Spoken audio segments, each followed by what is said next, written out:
Welcome to the WebMD Health Discovered podcast. I'm Dr. Neha Pathak, WebMD's Chief Physician Editor for Health and Lifestyle Medicine. Today, we're going to talk about autism, a neurodevelopmental condition with a broad spectrum of characteristics. The condition is often linked to confusing and sometimes polarizing headlines. Recent U.S. data from the CDC's Autism and Developmental Disabilities Monitoring Network indicate that about 1 in 31 children were identified with autism spectrum disorder in 2022, a slight increase from the 2020 estimate of 1 in 36.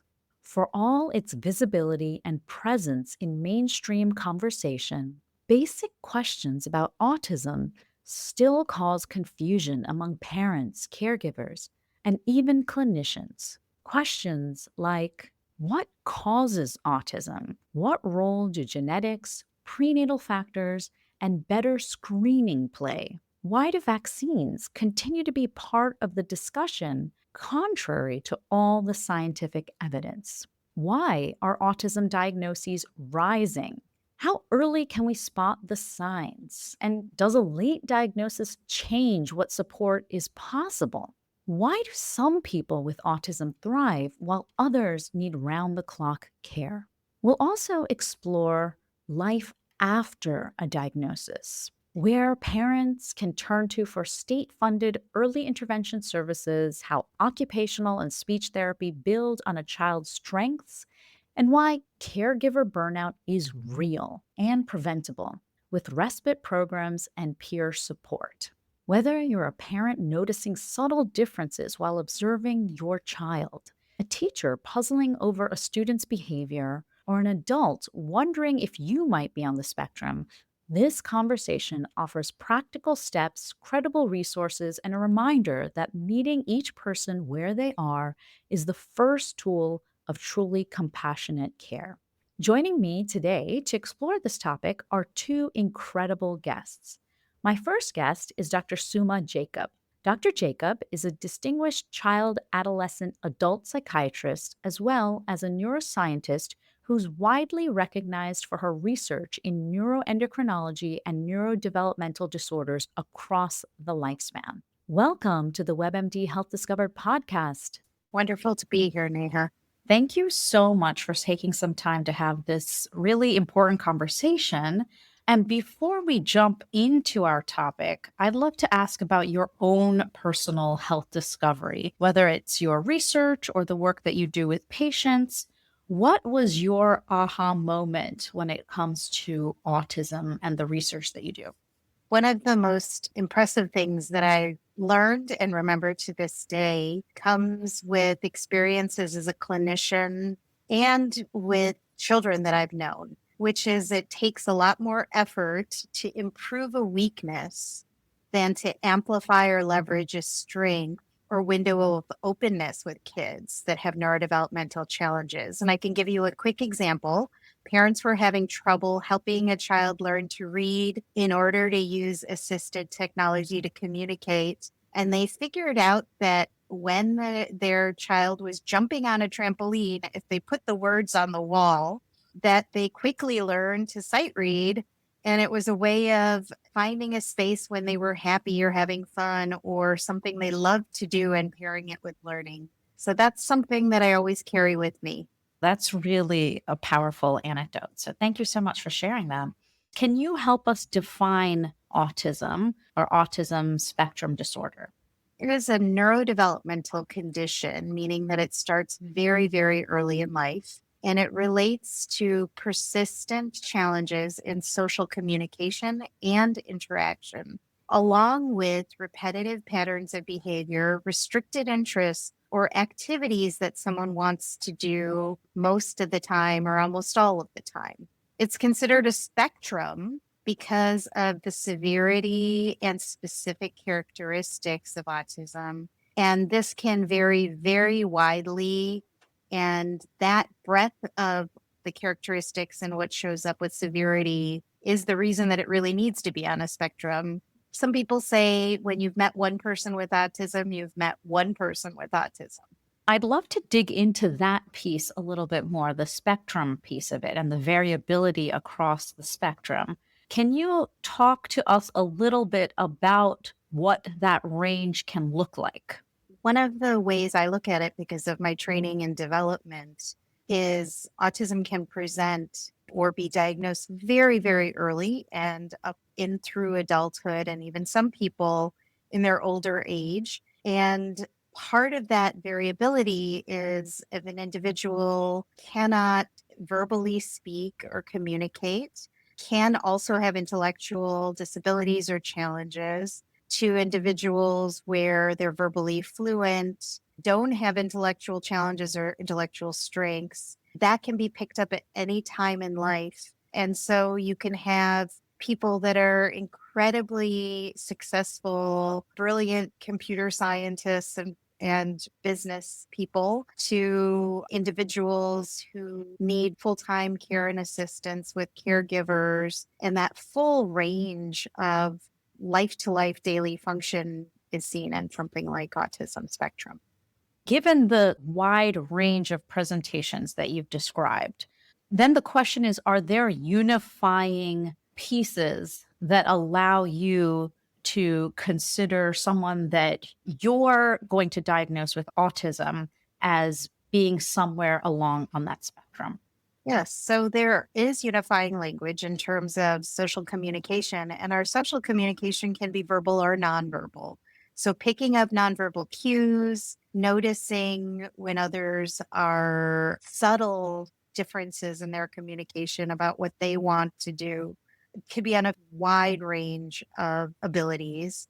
And then insistence on sameness or wanting things to be the same or patterns of behavior to be consistent was something that even in the earliest definition of autism in the 1900s was picked up. And so there's a wide range of all of these things, and people who figure out ways to compensate for this to some level. And still, when they're under stress or life gets difficult, they fall into their most innate patterns of behavior. So then let's just dig into that piece a little bit more. When we're thinking about common signs and symptoms that are sort of unifying, we have some that are in that social and communication category. So, can you talk to us a little bit about what those signs and symptoms look like? One way to think about it is in very early childhood joint attention. So, autistic individuals often are so excited by what they see and the details of what they see. That's what they're focused on. Social communication, adding to that, is if a child sees an airplane and is super excited about it, they often look at the airplane, look back at the parent or caregiver or other people with them to see how they're responding to it, and then go back and look at it, and they go back and forth. Autistic individuals are so absorbed in what the actual thing that they're focused on is that they don't do this back and forth checking and have the bandwidth often as more people are in the room to track all that social information. That's really helpful. And then the other piece that you were mentioning is in that behavioral sensory category. So, can you talk to us about some of those signs and symptoms?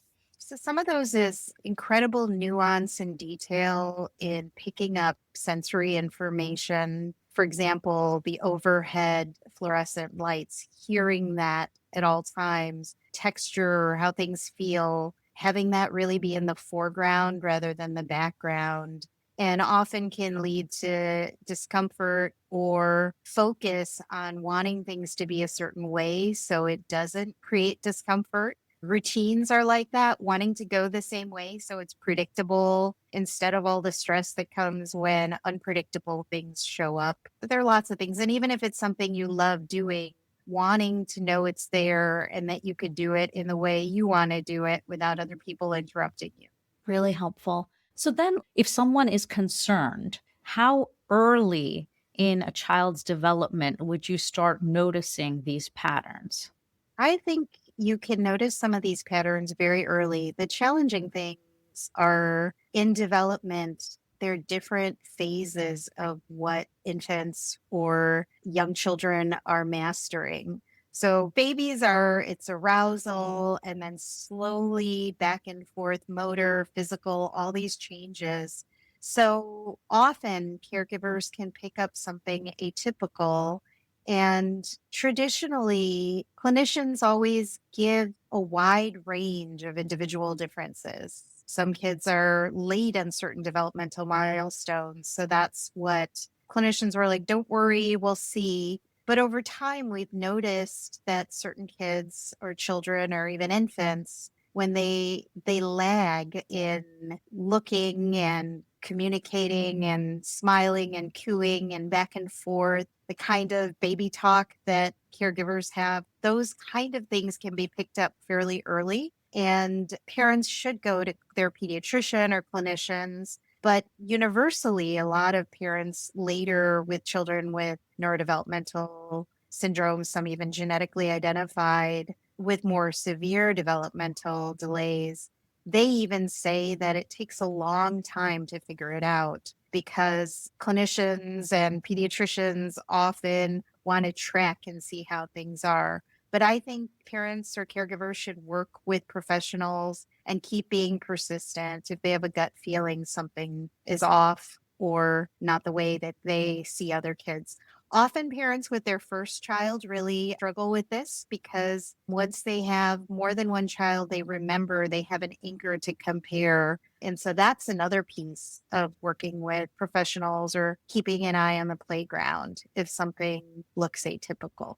And it strikes me as we're talking, I think a lot of our listeners are potentially hearing a lot more about autism, maybe in their lived experiences, are sharing time, community with children that are diagnosed with autism, hearing about cases where adults are being diagnosed with autism. So, can you talk a little bit about this question of cases increasing? Are cases increasing? Is this just an artifact of us being better at diagnosing? Can you talk us through a little bit of that question? So, being involved with watching neurodevelopmental assessments and how we track it clinically, we've gone through a period where we've gotten really good at assessment and picking things up very early, as I mentioned to you. So, the data shows that increased assessment services, because some things you can pick up but not know what to do. And we do have early intervention services, as well as destigmatizing autism spectrum, has increased the numbers. That's what we have the most data for. Of course, clinicians and scientists are looking for if there are other patterns where there's increase in numbers beyond that. But we really see that the number of parents seeking services or caregivers or teachers reaching out has increased tremendously. And even adults, when they feel like they've had concerns for a long time and they hear about it from other people and then seek assessments and services, that's brought a lot of adults into diagnostic settings. That's really helpful. And I'd like to just take a minute to focus on a few things that I think a lot of people are hearing. And so I'd just love you to help guide us with regard to where the science is when it comes to a link between autism and vaccines or autism and other environmental factors. Can you help us understand where is the science when it comes to some of these other factors that people often see linked together? So there's been a long-term search for looking at what causes and contributes to autism. There's a large amount and consistent amount of data disproving any connection with vaccines. When it was initially introduced, there were some people promoting that vaccines could be linked, and later it was shown that it was falsified data. And so at the time, there were large studies looking into this. And from all of that evidence, there seems to be no connections with vaccines. And I just want to state that one of the challenges is kids get their shots at these various periods between 12 to 18 months. And that's when some of these symptoms and signs come along. And parents are really attuned to watching their children around this time and these changes. Now, as scientists, we are often open and critical thinking and always challenging the state of what the field says. So we continue to do a lot of research on this. Research has shown strong genetic ties to autism, but also environmental factors are being looked into, like prenatal exposures and very, very early childhood exposures to environmental factors or labor and delivery. All of those things and combined are still being explored. Thank you so much. It's important for us to lay out with humility that there's always something more to learn, but that there's very strong evidence that has been studied. The research when it comes to vaccines and autism doesn't seem to be there, but that there are other factors that are being explored. Let's then turn to diagnosing autism. If a parent or a loved one is concerned about their child, or even if you in adulthood are wondering and seeking answers, where do you go? Can you operationalize that a little bit for us? So, one of the things that's unique about autism in early childhood is there are often links within the educational setting as well as going to the pediatrician and clinical primary care settings for parents to get assessments as well as early services. So, state by state, this is different. Many places have assessments for children under 3, under 5, linked to school services. There are often state funded programs where assessments can be done and there can be some in home services. So families should definitely reach out, look online, talk to their pediatrician or healthcare provider. In addition, through the medical system, there are ways of getting assessments as well. The earlier, the better.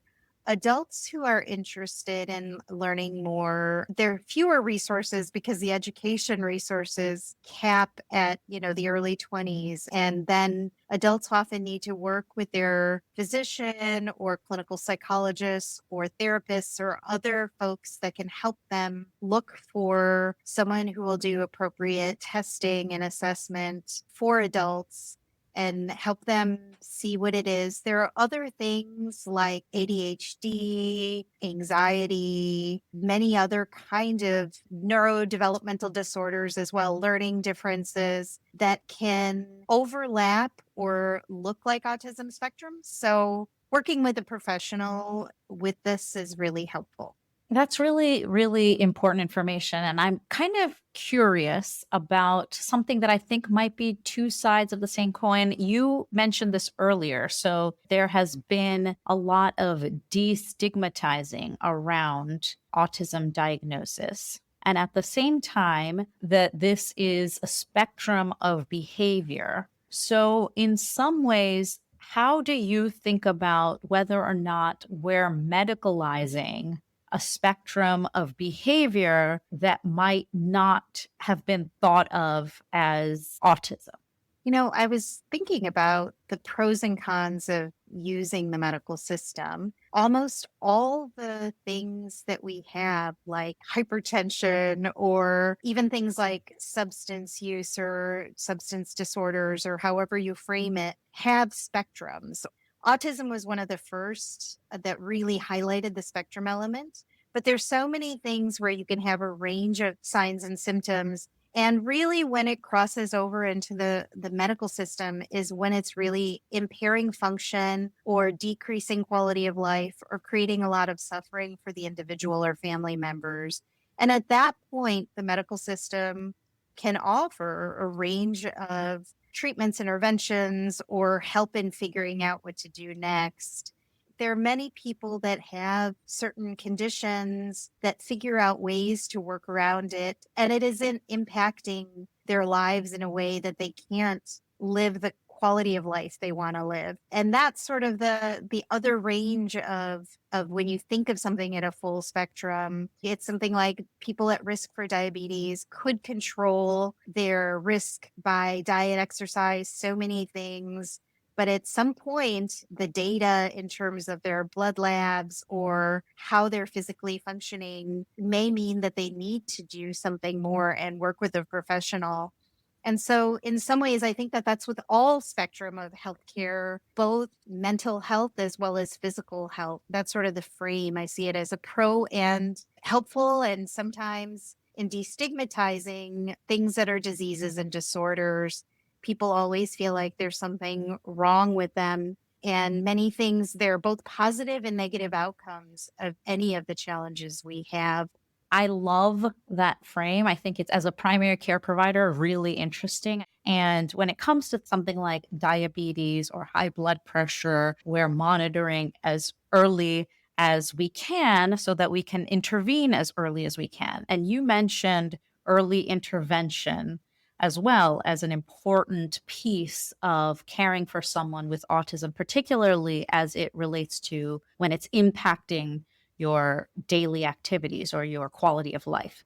So can you talk a little bit about why is it so important to talk to your provider and start thinking about this as early as possible? And then what are some of the interventions that help? So, the earlier you get a sense of whether some of these things are challenges and difficult in terms of social communication or getting stuck in certain patterns of behavior, the sooner you have access to potential behavioral interventions. Like there's occupational therapy for sensory things, physical therapy, speech and language, a lot of things that early childhood neurodevelopmental programs offer. But then also there's social skills training. There are even programs that help how to deal with work or group or vocational training situations. And again, the earlier the better. In any of these neurodevelopmental conditions, people later in life who get diagnosed much later sometimes have regrets because they said, if I knew that earlier, I would have thought about a different kind of job for or career that fit my strengths versus some of my challenges. So that's the true benefit of early intervention. It opens up doors and possibilities that you may not see if you make choices based on avoiding some of the difficult situations because of the spectrum and the signs that come along. So I'd love to then shift gears to thinking about caregivers and family members that might be identifying that a loved one might have signs and symptoms consistent with autism, or they're already caregiving for someone with autism. First, let's start with some of the destigmatizing pieces that you mentioned. How can we destigmatize our language, how we talk to and about our loved one that we're concerned about? So, stigmatizing, I often think, again, as we were talking about medical conditions as a whole, is othering individuals, families, or group who don't fit into a cultural or group ideal or expectation. And we all have aspects of ourselves that could be stigmatized. But with autism in particular, the challenge is this wide range of abilities, as well as the timing of when it's picked up. So, adults, autistic individuals have stated that they have preferences for what they're called, and this changes very quickly. So, often I think it's really important to ask what they prefer. So, some individuals want to be called autistic, others have a person centered preference of saying an individual with autism. And this is changing quite quickly. So I really think it's important to ask. And sometimes you can't ask, like in written materials, you may state why and when you're using a specific category or term or language. And then you may also, some people even use more than one to include people with different preferences as well. That's really helpful. I think, again, it's very much the preference of the person that you're speaking with, but important to sort of consider just how we speak about these types of conditions. Do you have any other tips for family members and caregivers that are struggling to care for someone? Because as you mentioned, that it is quite a spectrum and things can shift over the course of the lifespan. So, how do you sort of address this or think about this with a caregiver that may be, let's say, on the spectrum of burnout, maybe someone who is experiencing burnout? Yeah, I think, again, thinking about lifespan changes, burnout's really important. If an individual is caring for someone who's a child and it's 24/7, they need support. There are support programs, and especially there's online supports for caregivers. I highly encourage people to get that. The other perspective is looking down the line. Children become teenagers and then adults, and what you are doing shifts over that time because of all those changes. So, again, getting help from professionals, peers, support groups, of thinking ahead of how to increase independence and quality of life for the individual, but also maintain your own energy of support and get other people to help you support. Respite care is something that caregivers often need when they need a break. How do they get that care and support? So it's a long process. And I think talking to other people and hearing about that road and trying to plan for that makes a huge difference for families. I'm also curious about expectation setting with regard to your goals of functionality, let's say. So, can you talk a little bit about how one's starting point does it influence what you can expect about developmental shifts and changes over the course of a lifespan? I think this is one of the most challenging things. Clinicians or any experts don't have crystal balls to see into the future. And all the individual differences and strengths of individuals mean that there's potential.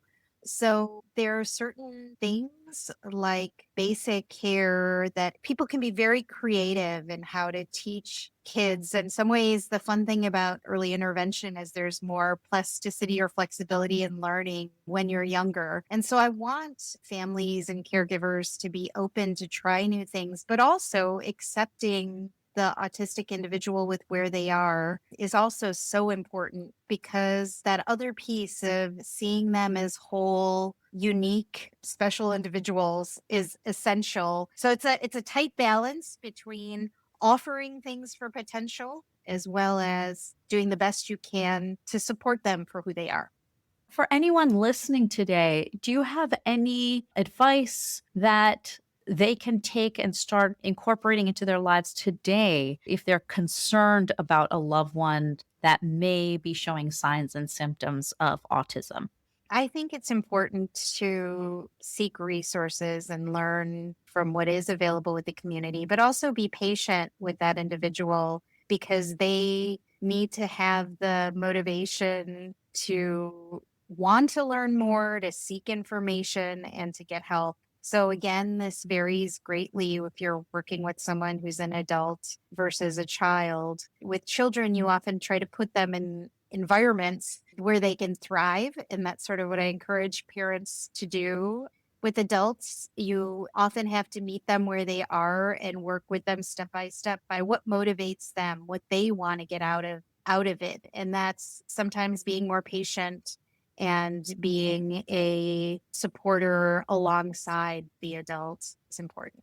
Thank you so much for this conversation. Really helpful. It was so informative speaking with Dr. Suma Jacob, a clinician working with patients and their families on the realities of autism throughout the lifespan and across different groups. To go even deeper into the research around autism and what's on the horizon, we spoke with Dr. Karen Parker. Dr. Parker is the inaugural Trung Tan Broadcom Endowed Professor, Chair of the Major Laboratory Steering Committee, and Associate Chair for Research Strategy and Oversight in the Department of Psychiatry and Behavioral Sciences at the Stanford University School of Medicine. She shares valuable insights about what is driving the increase in numbers.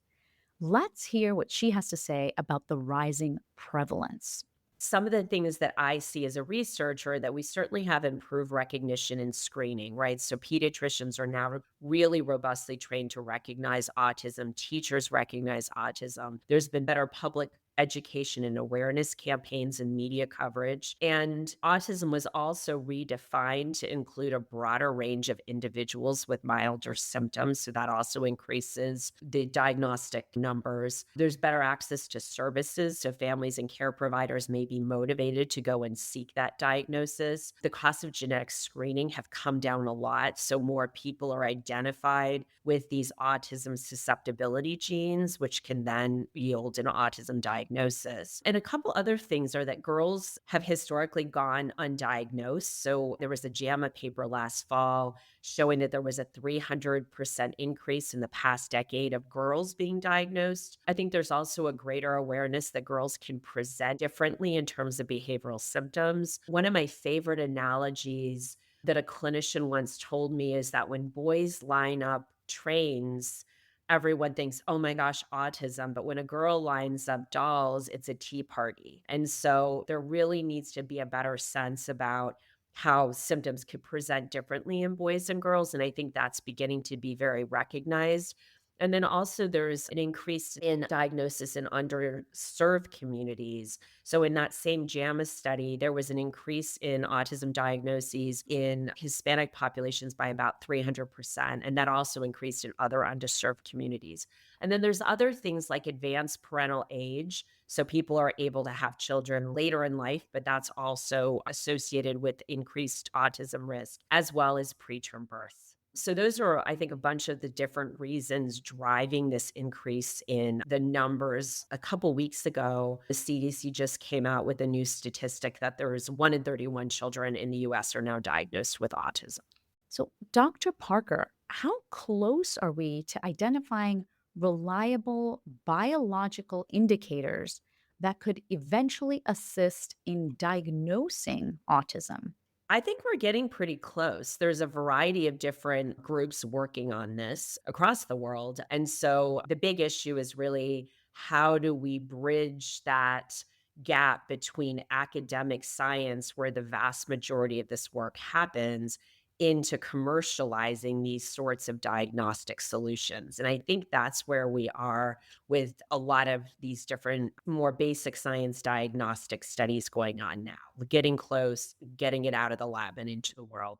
You published a small pilot trial about 6 years ago focused on improving social function in autism. What were some of the key findings from that study? So it was a double blind, randomized, placebo controlled trial, which is the sort of gold standard of clinical trials, looking at giving vasopressin to a subset of these children with autism. And the other subset in the trial was given placebo. And people didn't know if they were on placebo or on vasopressin.